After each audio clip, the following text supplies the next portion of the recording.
আমার মা না হয়ে তুমি আরো কারো মা হলে, ভাবছো তোমায় চিনতেম না, যেতেম না ওই কোলে? মজা আরো হতো ভারী, দুই জায়গায় থাকতো বাড়ি। আমি থাকতেম এই গাঁয়েতে, তুমি পাড়ের গায়ে।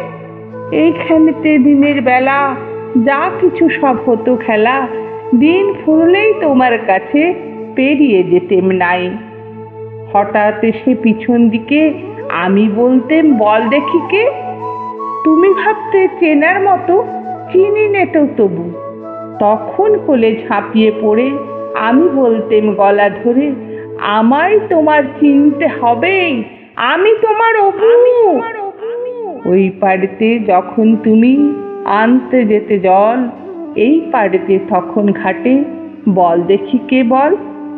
কাগজ গড়া নৌকোটিকে ভাসিয়ে দিতেম তোমার দিকে, যদি গিয়ে পৌঁছতো সে, বুঝতে কি সে কার?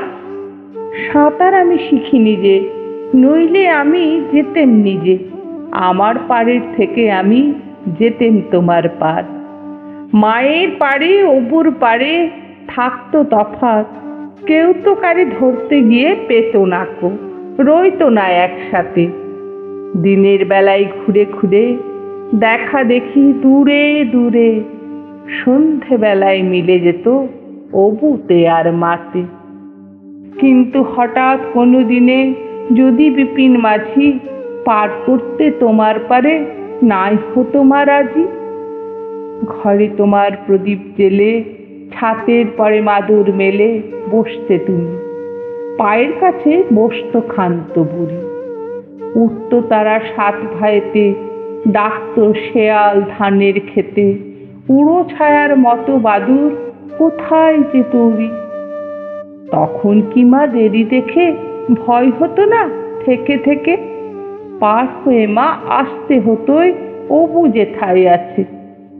তখন কি আর ছাড়া পেতে, দিতেম কি আর ফিরে যেতে? ধরা পড়তো মায়ের ওপার অপুর পায়ের কাছে।